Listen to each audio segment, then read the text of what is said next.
Mikor először jöttek, akkor bunkerban voltunk fel. Még a fogkrémet kenyerre kánték, azt is megették. Elvittek az oroszok kocsmából, aztán ott gyúrtuk, sütöttük a buktákot. Az oroszok meg álltak pisztolyjal, álltunk meg ott mindig. Ezért ne felemen volt szegény Csemösi. Aztán amikor felnéztem rá, tiszta vérbe volt a Mösi. Emel felemen meg egy ruszki feküdt. Azt mondták nekik rekvérálók.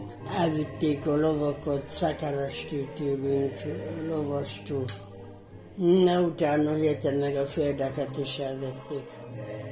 Sokan diszidáltak. Aztán mink is el akartunk menni. El is hozta a Jóska, a férjem, az tűzoltó kocsi. Édesanyám meg annyit könyörgött el, letérbe térbe mászott. Így maradtunk itthon.